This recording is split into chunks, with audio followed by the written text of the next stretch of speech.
Copyright disclaimer under Section 107 of the Copyright Act 1976. Allowance is made for fair use for purposes such as criticism, comment, news reporting, scholarship, and research.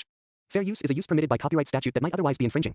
Non-profit, educational, or personal use tips the balance in favor of fair. இன்றைய காதலர் தினத்தில் நிறைய young கப்புல நம்ம இந்த show வழியாக சந்திக்க போறோம். அனைவருக்கும் காதலர் தின வாழ்த்துக்கள். இந்த ஷோமே அதை ஒட்டின ஒரு ஷோ தான்.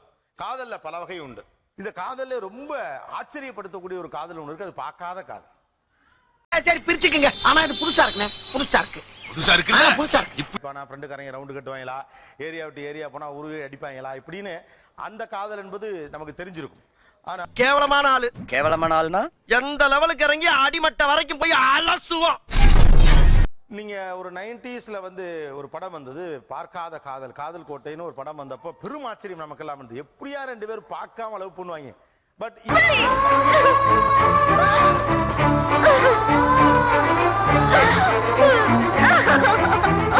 இப்ப கொஞ்சம் சகஜமாயிருக்கு. ஆக்சுவலா பார்த்தா பார்க்காமல் காதல் திருமணம் செய்து கொண்டவர்கள், பார்க்காமலேயே காதலித்தவர்கள் இவ்வளவு பேர் வந்து ஒரு ஷோல உட்கார்ந்துருக்கிறது முதல்ல ஆச்சரியம் தான். இது என்ன பிரமாதம்? இதை விட பெசலைட் ஒண்ணு இருக்கு. கூவுடா. சோ இப்ப அந்த எண்ணிக்கை கூடி இருக்கு அப்படிங்கிறது தெரியுது. சோ இந்த காதலர் தினத்தில் நம்ம பேச போறது பார்க்காத காதல், அதன் உலகம் எப்படிப்பட்டது, அவ்வளவு மட்டும்தான். என்னுடைய முதல் கேள்வி என்பது பார்க்காமலே காதல் என்கிற அந்த உலகத்துடைய த்ரில்லான விஷயங்கள் என்னென்ன? தம்பி காமெடி வேண்டாம், நான் சொல்லிட்டேன். நானு காமெடி பண்ணாதேன்னு சொல்லியிருக்கேன். நானு பொண்ணு நீ ஆட்டமா ஆடுவியா? நீ என்னன்னாக்கா பார்த்த காதல்ல வந்து ஒரு குறிப்பிட்ட அளவுக்கு தான் வந்து கற்பனை பண்ண முடியும். பார்க்காத காதல்ல இமேஜினேஷன் ரொம்ப அதிகமா இருக்கும்.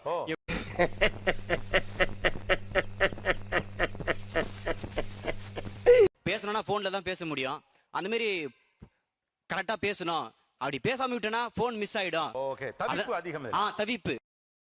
நாகூர் பிரியாணி உளுந்தூர் பேட்டையில இருக்க நாய்க்கு தான் கிடைக்கணும் எழுதி இருந்தா அதை யாராலையும் மாத்த முடியல. சார் நம்மள நம்புவாங்களா அப்படிங்கறது நம்புவாங்களா? பேசுறான்னு தெரியாது, அவன் கேரக்டர் தெரியாது, எதுவுமே தெரியாம எப்படி நம்மள நம்புவாங்களா இல்ல நம்மள நம்பி லவ் பண்ணுவாங்களா அப்படிங்கிற ஒரு இது கண்டிப்பா இருக்கு. மோனலிசா ஓவியம் மாதிரி நம்ம எப்படி பாக்குறோமோ அப்படி தெரியற மாதிரியான ஃபீல் அது சொல்ல முடியாது. ஆமா அப்படி இருக்கும். அப்படி சொல்றீங்க, சொல்ல முடிஞ்ச மட்டும் சொல்லுங்க. காலங்கலிகாலமாய் போச்சு, நாங்க சொல்ல வேண்டியதெல்லாம் நீ சொல்லிடுறீங்க. லேயோல FB-லயோ தான் கான்டாக்ட் பண்ணுவாங்களே. அப்படி பண்ணக்குள்ள அவங்களுக்கு வந்து குறிப்பிட்ட டயத்துல தான் அவங்க நம்ம கூட பண்ணுவாங்களே, லிங்க் பண்ணுவாங்க. அப்ப ஏன் இப்ப உனக்கு எங்க வலிக்குது? நம்ம வேலையை பார்க்க வேண்டியதானே. எவ்வளவு அட்ராக்ட் பண்ண முடியும், இல்ல அவங்க எவ்வளவு அட்ராக்ட் பண்ண முடியும்ங்கற த்ரில்ல நம்ம வந்து யோசிச்சிட்டே இருப்போம் எப்பவுமே. தட் இஸ் பார்க்காம இம்ப்ரஸ் பண்றது ரொம்ப கஷ்டம். அது வந்து நீங்க ஒரு தத்தியா இருக்கீங்கன்னு நினைச்சோம், ஆனா இப்படி ஒரு புத்திசாலியா இருப்பீங்கன்னு நினைச்சே பார்க்கல. ரொம்ப நன்றி. லெட்டர் மூலமா வரும்போது எப்ப அடுத்த லெட்டர் வரும் அப்படிங்கிற ஒரு எண்ணம் ரொம்ப இது ஜாஸ்தியா இருக்கும். உங்க லெட்டரா? நான் ரொம்ப சந்தோஷமா இருக்கேன்டா. யாரு கேலரி லவ் லெட்டர் கொடுத்துடா. சரி, ஆளு கொஞ்சம் கரெக்ட்டா. போன்ல தான் பேசுறோம், கேரக்டர் எப்படி இருக்கும் அப்படின்ற ஒரு பயம் இருந்துட்டே இருக்கும். பயமா சந்தேகமா? சந்தேகம்னு கூட சொல்லலாம். ஆக்சுவலி பானே ஒன்னு இந்த வீட்ல அவன் இருக்கணும் இல்ல நான் இருக்கணும். நானே இருந்துக்கிற அவர் வெளியே போ சொல் பண்ணி வச்சிருப்போம். இப்படிதான் இருப்பாங்க அவங்களோட வாய்ஸ் வச்சு. எங்கேயாவது போகும்போது நம்ம இமேஜின் பண்ண மாதிரி யாராவது இப்ப வந்தாங்கன்னா உடனே அவங்களுக்கு இந்த குரலுக்கு பொருத்தமான முகம் நீங்க நினைக்கக்கூடிய முகம் பாக்குறப்பலாம் இவரா இருக்குமோ இவரா இருக்குமோ? யாரு என்னடா குறை? அடா தேனடா. இந்த குரலுக்கு நீங்க வச்சிருந்த முகம் என்ன?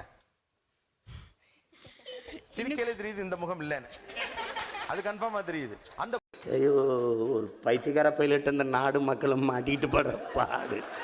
சரி என்ன ரொம்ப திட்டவும் முடியல.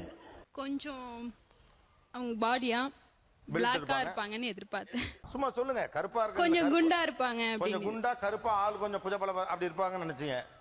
இப்ப கூட கொஞ்சம் தேவலாம். இன்னும் மோசமா தான் இருந்தாரா? இதுவே உங்க சாப்பாட்டுல எல்லாம் பார்த்துப்பா.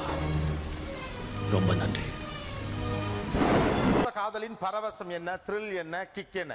நைட்டு கேட்டுட்டே இருக்கிற அந்த வாய்ஸ் வந்து பகலே சில டைம் சைலண்டா இருக்கப்போ என் காதுக்குள்ள அவர் பேசிட்டே இருக்கிற மாதிரி, அமைதியா இருந்தா அவர் என்கிட்ட போன்ல பேசிட்டே இருக்கிற மாதிரி ஹாலுசினேஷன். அந்த குரல் காதுல கேட்டுக்கிட்டே இருக்கும்.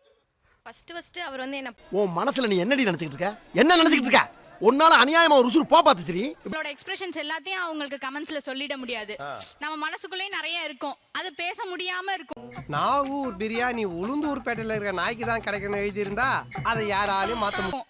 அப்போ ஃபார் எக்ஸாம்பிள் மழை பெய்யுது நம்மளுக்கு பிடிக்கும்னா ஓ அவருக்கு பிடிக்குமோ ஓ ஓகே என் ரசனையும் அவர் ரசனையும் ஒன்றாக ஒத்து இருக்கும்ங்கிற போகுமோ கற்பனை. ஒவ்வொரு விஷயமும் நம்ம பரவாயில்ல ஊருக்கு போங்க இங்கேரியா என்ன ஏதாவது ஒரு பாசிட்டிவா பேசணும்னு பார்த்தா தர்தினியம் பிடிச்ச மாதிரி பேசிட்டு இருக்கேன். இங்க பாருங்க, லைஃப்ல காலையில இருந்து நைட் செய்யற வரைக்கும் நம்ம செய்யற ஒவ்வொரு விஷயமும் இது அவருக்கு பிடிச்சிருக்குமோ, அவர் இந்த விஷயத்தை எப்படி செய்வாரு அப்படின்னு ஒரு மனசுக்குள்ள அது ஒரு தனி வாழ்க்கை ஓடிக்கிட்டே இருக்கும். நீங்க ஒரு தத்தியா இருக்கீங்கன்னு நினைச்சோம், ஆனா இப்படி ஒரு புத்திசாலியா இருப்பீங்கன்னு நினைச்சே பார்க்கல. ரொம்ப நன்றி. பயம், சந்தேகம், எதிர்காலம் குறித்த கவலை, எதிர்காலம் குறித்த கவலை, என் ரசனை உன் ரசனை மேட்ச் ஆகுமா? குரல் தனியாக காதில் எப்பொழுதுமே கேட்டுக்கொண்டிருக்கும். கூட்டத்தில் எங்க அம்மா, என் தம்பி, என் தங்க, லிஸ்ட் பெருசா போய்கிட்டு இருக்கு. இதுக்குள்ள நிறைய சுவாரஸ்யங்கள் இருக்கு. இதை தான் இன்னொன்று 2 பேர் போன்ல பேசிட்டு இருக்கீங்க, அல்லது FB-ல சாட் பண்ணிட்டு இருக்கீங்க, அல்லது ஏதோ ஒரு முகத்தை பார்க்காத ஒரு ஊடகத்தின் வழியாக ஒரு கனெக்ட் நடந்துட்டு இருக்கு. இதுல முதல்ல காலங்காத்தால ஒரு ரூசு போயிட்டு வந்து சிக்கிட்டமே, இவனை இவன் ரூட்லயே பேசி அனுப்பிச்சிட வேண்டியதான்.